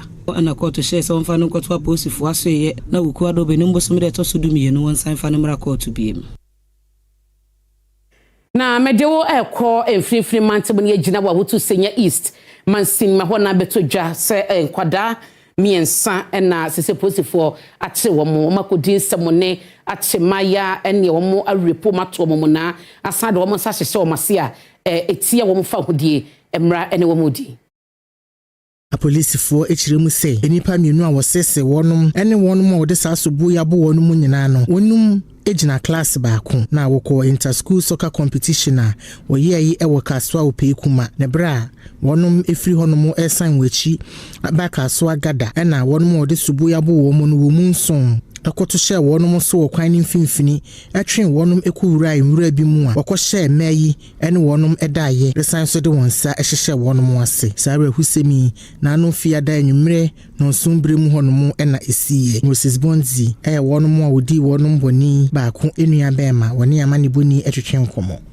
we no Friday schools normal inter school games that school no mo for your friends opekuma no mo your games so mo pon no around 7:30 and amfala no so mo nantisi opekuma na no mo ba gada ho no nti mo do city bridge no so no and boys no ayo imagine say omo kwatita na girls no du ba omo nyemi omo so the boys no I got run more 2 years no ebe do ho no boy baako ni dunu ebi anya bulldog no emi age baako to no si o to ye be papa otu de papa no na boys aka no omu pushi no pen girl no omu pushi no pen girl no omu rase girl no from ebi mu nyensa se omu de omu finga girl no baako omu ne nanda girl no so kira nipa mienu na de ne dai na other girl Nigeria girl no ka ho no ono no se ade ni omu tia girl baako no to komo a mo ya sa na ono no dane ye yes who done it no sansa ni ti ba so be gege on oba no so omo kan to kom ade omo sa sheshe no no omo na mandi no mandi no omo ba school akola na omo ne dai oku fi na le pound no ayi muda ene ni kana e no so mo che sa ji up and down and of papa ni bizan se den le yo itoka se no na mandi anoka na papa ne be ne ko reason Pumo, Akokasa and the headmistress, Okata headmistress, no, and I headmistress in the bell of the company. Tina, the student back where Castle Miami. Na nyame Adom obene bosome matcha ye besimuni da edikan na wosha hila abedwaku ye omo na womo etoto niema echese akontene ya yenuanom enkramofo ya womo eye no Ramadan de no sada no eno behase se womo ehu osane ne nko ade a obene bosome dedikan womo de behese so.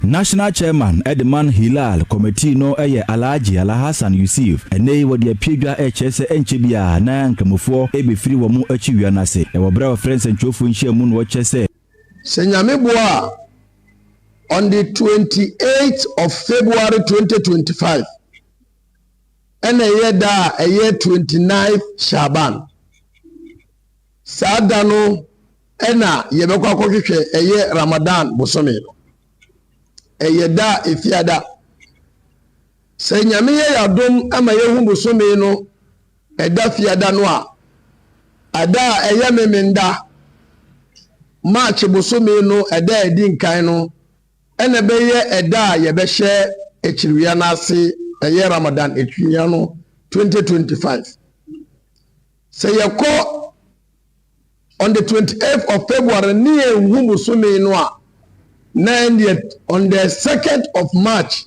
a Sunday no, automatically a first Ramadan.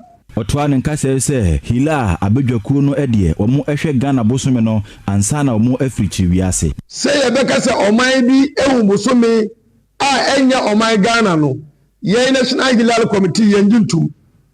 Say Komshani Muhammad sallallahu alaihi wasallam wache se omaibia emfa ne bosome ensha Ramadan ase emfa Ramadan emra ne wiye kwakra mu na obo mampani John Dramani Mahama baso se sikano awate so de edi nkoso ebeba hajinum efise sikano eye 12,000 yeska ketwa hajinu so no ayeko no nipa bi oho mo na de mbotom sika etua nti the edin kan government here na mejina semi so atwa me ho me bade aka wa kire dosso me di ni nyina ebeto aso.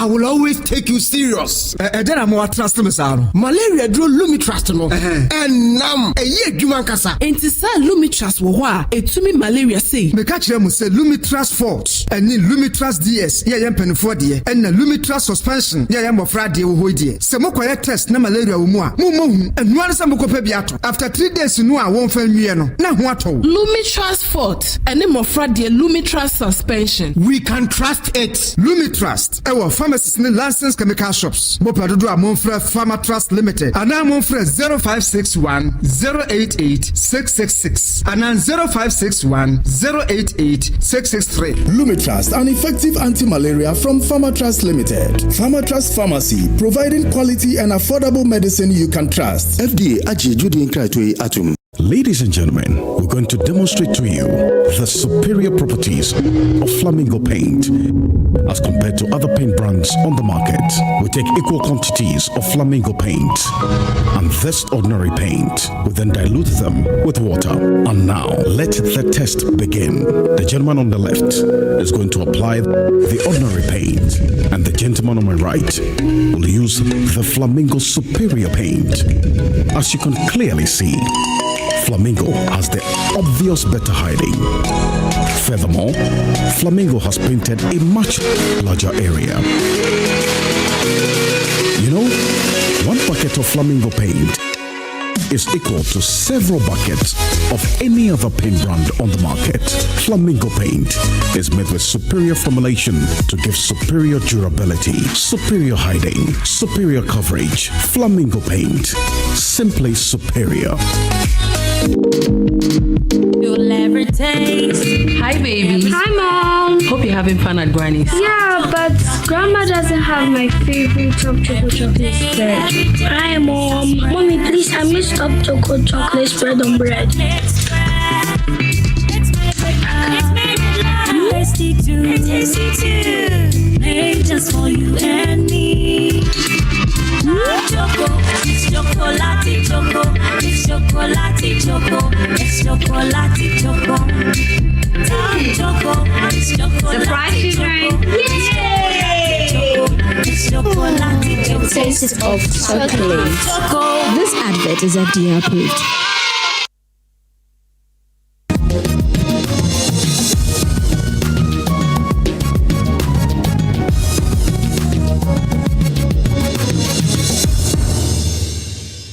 Mamena se so guswa e kame ho awie na vice chancellor your University of Education Winneba and odia to dwa se oman no epe enkoso pa na asuafo so epia ba ebenya enimdie ani hunumu a wo mo hwe system no obebo mani akoho.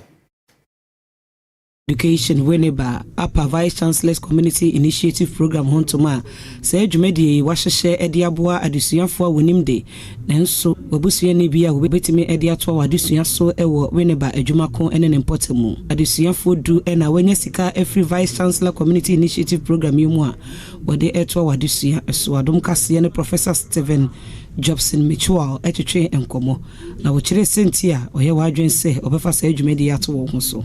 The VC's Community Initiative Program becomes a legacy initiative that transforms lives for generations to come. With a dedicated board, a proactive implementation committee, a committed program administrator, and the collective support of all stakeholders, we are confident that the VC's Community Initiative Program will stand the test of time and continue to create opportunities for the youth and families of Efutu Ejumako and beyond. This program is open to all natives of Efutu Ejumako and surrounding townships. For those seeking financial support, one must have gained admission into the University of Education or any other tertiary institution. In which your card to us say school fees, baby adusua ni beda any laptop ni nyina wo de bema wo mu ya wo gidi se bebo ma adusua na de kire akoso. Na medewo Kofodua School for the Deaf ehodon wohwemu a ensuo ya no oden ato ewo mpotem ho ama wo msuku adan ene miamia ni bidi ensuo ni frama no oden asɛ no sɛ school panyi efrese panyefo wo mo bia na obi a wo mo a wo medumo ma no Kofodua School for the Deaf. Ade ha dwene kase pa ya twetwefo bangalow ya enche bia ensubra ne toye ema mframadenden boy a eso apa ye amadusuafo yi baabi a wote enkoyi esanse onya baabi emfa wonti ento suku panyine Mama Joyce Eduageman wochwese de esie ne ha dwene na wiye no kra eto nchen a ema no dormitory no nso ehohia se wosiesie wo se bayi a adesuafo yi ebetimi enya baabi adamo wo ho atowo mu assembly amane letters are called round baby but almost say omo beba nti eguso hwe wo manim seremo say mummeye yemwa because the way a niama happen yanhwe ya edan ni so nyina ebetu ye move ye bisa but sikana omo keka so omo beje no ano odin ya ho odin entimi because school no ye ni sikasa enti ye hia momoa momo eboa yen na medewo eko asue ya omo ehwa mamu nkuma eni nkronkuma empuntu so soafo no wono aso na ye banda abaton pesia so emra sebejenura Ahmed Ibrahim eno de atugya esenyesa mamu papa eno mode be magana fo amamu so a akuntabo ewo mu eno mode be sungana Swafwa was share local government, chieftaincy and religious affairs so was signed so banda emra shebedweni Ahmed Ibrahim ashe na dwuma se na soye honomo na wa sheda de botaye sinani so se na soye no eba beboa na wataya abanye chi se de be ya ebo a wa hye manfo na wa sign so ahwe ma omanyi atumpon no obetumi adru ho ebra long nets ene ke bi omufuo bi ekwaso ye honom wan wonum eye nhyiamu no ena soafo yi asen asisudua biomu se amemu ajondrama mahama edi animu no enyesa amemu papa nko an wo ba behwe di hu dwuma ne mum nkuntabuo nso ayade a esi wonum wani so pa how positioned to be able to perform the core mandate of a fully decentralized body. And therefore, all that you have already mentioned, that your manifesto said this. It is your duty now to assess us based on these parameters. Yeah. Me sitting here, as I said, I'm not new.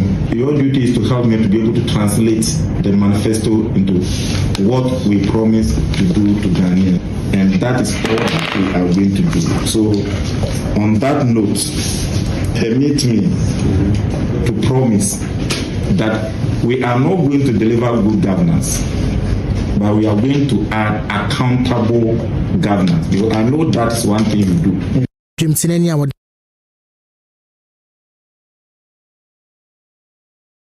Na mejina ensemi so wi apremto rekase bo amede baye no na mede ni nyina asie din amegye so ene abena pokoa hwenie nyame yadom a ene na wotwe eye march ne da etoso ensia eye fufuo party eye de ebrewo de wo hia ye wayo wa fabra na ebedidi mame anyotofo eba ne yebebre yebedi asa yebeyimfoni ne yedi fufuo ewramunam ensomunam enkwan de opebia ne nyina bi wo homa yensia makra mada wasema umo enishe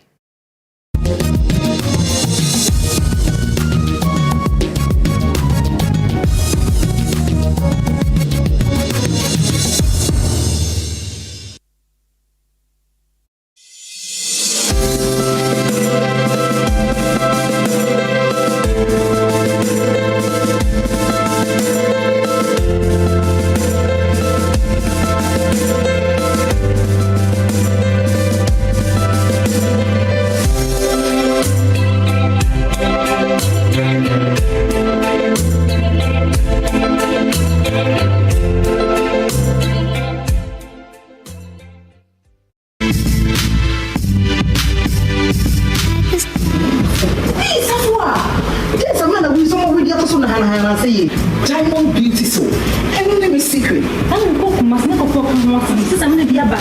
Eh, we didn't need the Chiman Sano Moka, Water in Moka, Moka, Senegal, Nigeria, Togo, London, Germany, and no one will be a conversation. No one was good for the body. I'm going to talk a sea about one, and one was semester about in different sizes. And yet, I was a good ticket series about.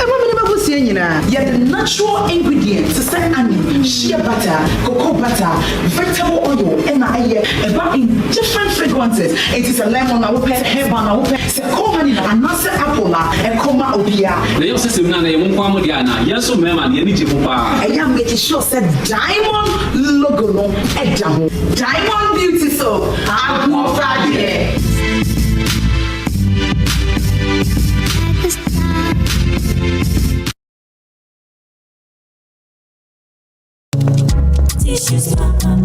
Let's go. My guest is ready. Auntie, you're not having a makeup yet. I will apply it in the car. Let's go.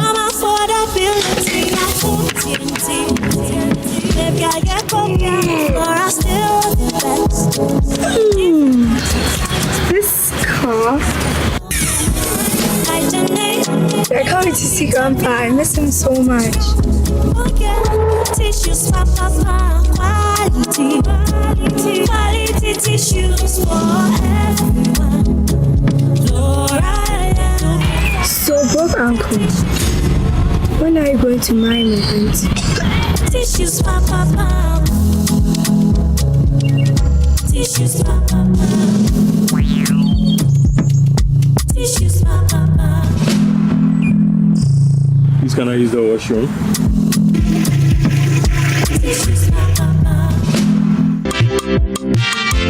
Fufu party, oh, fufu party. Hey, team. Ebusiafo, afini nya baby omo. Emra so say, ye beka obom, na ye di fufu, na di ahya me Ghana ni monyam. Africa na manti. Adom TV fufu party 2025 no. Ebe ye dope bra. Beka ye ho, e wo multimedia bonten so. E ye for no for street. Koko mlemle. E ye wada 6th March. Na ye mfe ni je ndi fufu. Na ye tie nyumpa. Every musicians be bre ho. Enkwan me na opese odi fufu no. E ya be nkwan na. Enkrakra. Wewura nkwan. Enkate nkwan. Ana chinga se nkwan. E siomu na mbe wo. Akoko nam tuatua. Ne ji na mbo. Twa nam so bo. Eremu nam de bobo. Enkosu akra be wo. Bomode na bra. E ye wada 6th March 2025. 7 a.m. sharp na fufu na bin. Ne wuhia ne se wode wayewa. Anyone no beba. Na fufu be wo na begum. E ye fufu party o. Fufu party. E ye team. Power you are. See power you are. See power you are.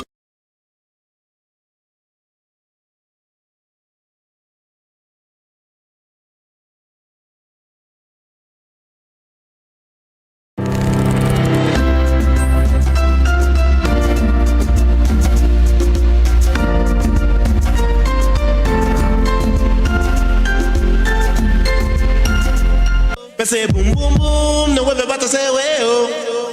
Say boom boom boom, no let me hear say well. Say boom boom boom, no way about to say well. Say boom boom boom, no way about to say well. Shatawali, fireman, fire for fire, more fire, champion, SM for life, Kakai, Peocha, that's okay, fire for fire, fire for fire, so fire. More fire, I am the fireman, Danny share ability.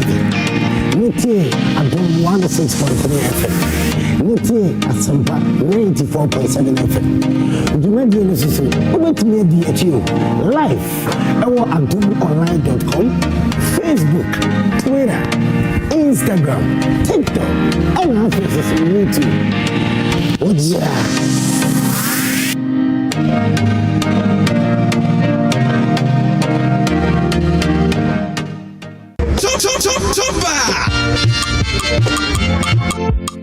More fire. Adom TV. Chopper. Ha! Ubedi fufu. Ni awuya ni diye. Wasanka. Jesus Christ. Medium. Hi. On the 6th of March, live now the forecourt of Adom TV. Nana and I will see Ambra. Chatamitini Oben here and Wasanka.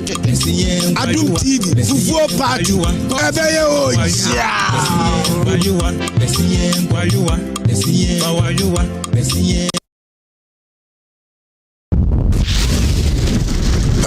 Shatawali, fireman, fire for fire, more fire, champion, SM for life, Kakai, Peocha, that's okay, fire for fire, fire for fire, so fire.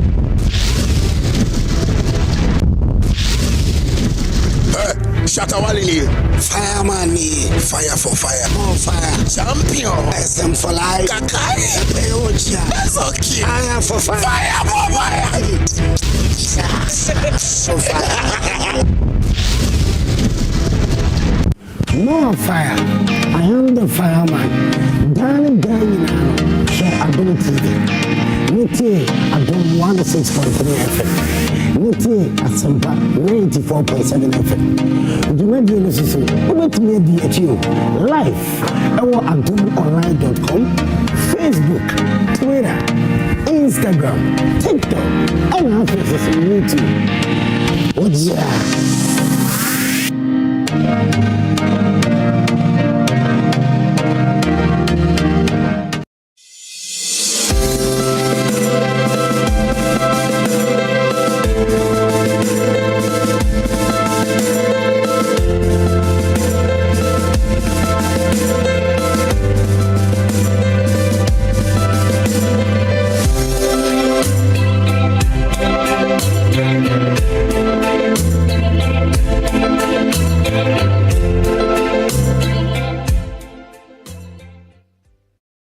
The mega jackpot. Option 2, your direct. And option 3, your PEM. Select your lucky numbers between 1 and 57. Nafi, confirm your amount of Opesobo. You can play by purchasing lotto tickets at our kiosks and partners. Afi, I'm breaking it down amount. So mega jackpot tickets from 5 cities, 10 cities, and 20 cities. And win amazing cash prizes for matching just 2 or more numbers. For direct, 1 to 6, and PEM, 2 to 6. Classic games, for tickets from as little as 1 to 20 Ghana cedis, and match all of your chosen numbers to win big.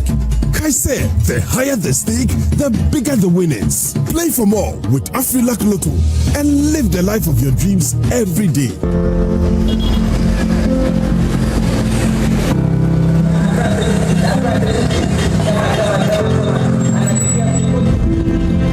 There's no feeling quite like wanting something. You see it when you close your eyes. You feel it against the hairs on your skin. You smell it mingled with the wind. You know it's yours, but you just can't seem to reach it. Until you can. Whatever the dream, we can make it happen. So get up, get started, and make we do our.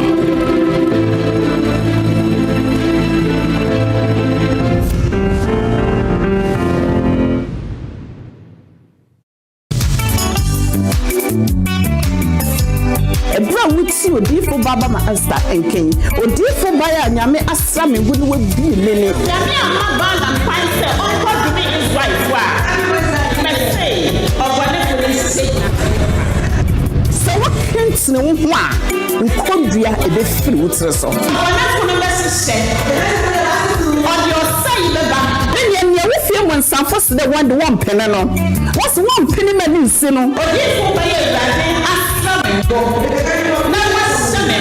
what you will say no nyama na wo sem srabe and fa wo say o ma wa ye mobo na ende de ready simin country o se ma ho so sa ba bo kesi a ye shasi enyama ko de na ni ye chima e ye tumi ready ti amame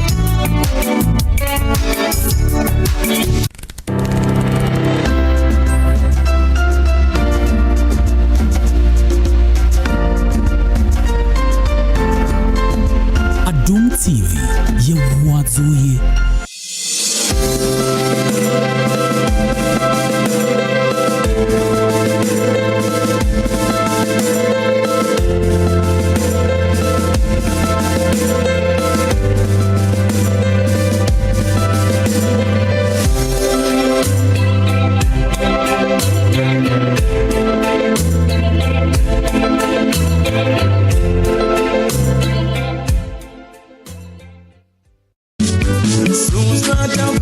Sunsun ba woni pediem a ema wontimi yeshi wonsunsun timi didi etimi grama wo ho kekaw se wo ye panyini a fa nisi 1400 enkoda wo bro enfie mienu so de nisi wam suspension ene betimi abom eyi sunsun fi honum amono wa na ema wo manom timi nya pomode ekeka wo panyini so ebetimi ama wo didi ye nisi 1400 ene nisi wam suspension eya sunsun atamfo na so eye busia damfo nisi 1400 ene nisi wam suspension eye drofo fra nisi farmer ediaba se open dudu etu a ene efre 020-693-8515 na 020-830-5675. Missy Wem so smart harmful. When it comes to expressing congratulations, the word is Aiko. Say your Aiko with a bottle of Aiko natural mineral water. This advert is FDA approved. When grateful hearts unite in an atmosphere saturated with His glory, there can be only one outcome: God's power unleashed.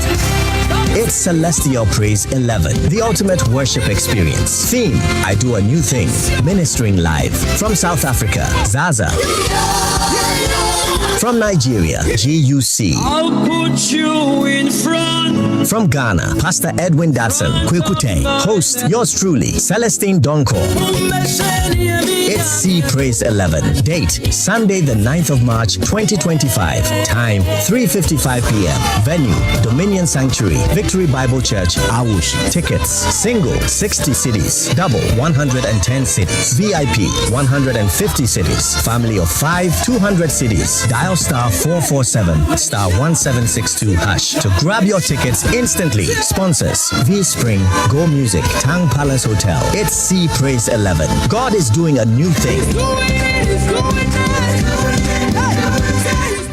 It is time again for the biggest roots reggae festival in Africa, Kuchoko Roots Festival. And coming all the way from Kingston, Jamaica, is Culture featuring Kenyatta Hill, alongside Dwayne Stevenson from Augustown, and of course, one George Nooks with all power. All the way from Ghana is your Kuchoko Roots Master, Black Rasta. Many more artists passing through non-stop. Saturday, 8th March 2025. Venue, La Pleasure Beach, Accra. Time, 12 noon till you drop. Rate, 50 Ghana cedis only. And as usual, there will be free cocoa, kulikuli, kose, and masa to break your fast and to put you in the spiritual mood. For more information, you contact 0244-499-461. Powered by Black and Tough and supported by National Youth Authority. Media partners. Fufu party, oh, Fufu party. Hey, team. Ebusiafo, afini nya baby omo. Emra so say, ye beka obom, ye di fufu, ne di ahanya me ne Ghana ni monyam. Africa na manti. Adom TV Fufu Party 2025 no. Ebe ye dope, bra. Beka ye ho, e wo multimedia bonten so. E ye for no for street, koko mlemle. E ye wada 6th March. Ne ye mfe ni je ndi fufu. Ne ye tie nyumpa. Every musicians be bre ho. Enkwa me na opese odi di fufu no. E ya be nkwa na. Enkrakra. Reran nkwan. Enkatin nkwan. Ana chinga sinkwan. E siomu na mbe ho. Akoko nam tuatua. Ne ji na mbo ho. Twa nam so bo ho. Eremu nam de bobo. Enkosu akra be ho. Bomode na bra. E ye wada 6th March 2025. 7 a.m. sharp na fufu na bin. Ne wuhia ne se wode wayewa. Anyone no beba. Na fufu be ho ne begum. E ye fufu party o. Fufu party. E ye team. How you are? See where you are. See where you are.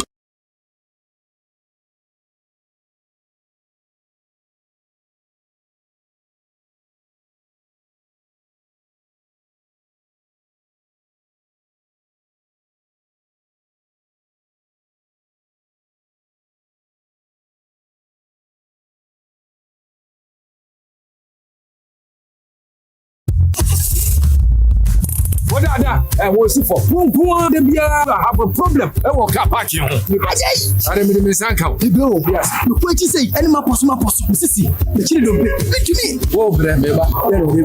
Wait, I am new door ice gel. Wapos, who jump, who corner Yawian, who the first one, a year you might say, there will be ice block at 2 million. That's enough to how in us. Answer away. I am new door hot gel. Wait, say no, as a so would it you wapos, A best shows market you any bet. I am Farmer Trust Limited. Or more Farmer Trust. And more our factory every as well. Point to mount when it's a see is believing. Mama Kakra. There's a one down there. I am wrong with the man. Nudo eyes. Nudo hot. Shut up for way fast. Be a damn fast. Farmer Trust Pharmacy, providing quality and affordable medicine you can trust. Nudo eyes. Nudo hot gel. Pins in a big granny. FDA Aji Julian Kratwe Atum. Fufu party, oh, fufu party. Hey, team. Ebusia for. Afini nya baby omo. Emra so say, ye beka obom. Ye di fufu. Ne dia shanya mene Ghana ni monyam. Africa na manti. Adom TV fufu party 2025 no. Ebe ye dope bra. Beka ye ho. Ewo multimedia bonten so. Eye for no for street. Koko mlemle. Eye wada 6th March. Ne ye mfe ni je ndi fufu. Ne ye tie nyumpa. Every musician is be brave ho. Enkwa men no person di fufu no. Eye be nkwa na. Enkrakra. Enkatin kwai anachinga sinkwai esiomu nambe wo akokonam tuatua neji nambo twenam so bo eremu nam de bobo ekosu akrabe wo bomode na bra eyeye wada 6th March 2025 7 am sharp na fufu na bin ne wuhia ne se wode wayewa anyone no beba na fufu be wo na begum eye fufu party o fufu party eye team bawayuwa esiye nkwajuwa apsiye nkwajuwa.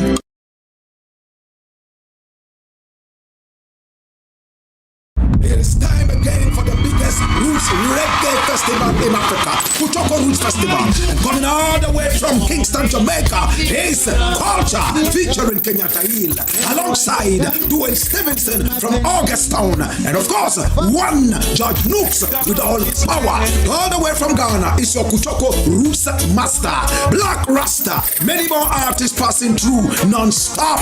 Saturday, 8th March 2025. Venue, La Pleasure Beach, Accra. Time, 12 noon till you drop. Rate, 50 Ghana cedis only. And as usual, there will be free cocoa, kulikuli, kose, and masa to break your fast and to put you in the spiritual mood. For more information, you contact 0244-499-461. Powered by Black and Tough and supported by National Youth Authority. Media partners.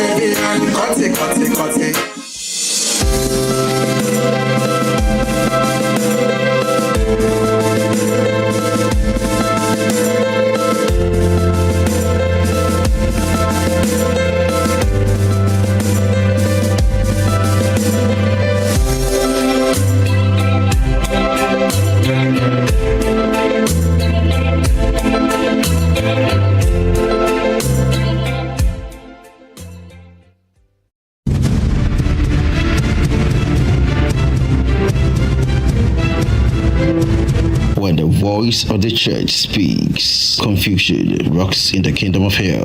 The truth will always stand no matter the lies. And it was a show year our system no more and now as a diagram will change your destiny. I are politicians and the prophets. Voice of the Church with Brother Dr. Hasty Dan Owusu-Esiama. Sundays 6:30 a.m. on Adom TV and 7 a.m. on Takoradi Central Church of Christ YouTube channel. You can also reach us on 0277-207017. Voice of the Church, only the truth will save you. This is an initiative of Takoradi Central Church of Christ. Don't miss.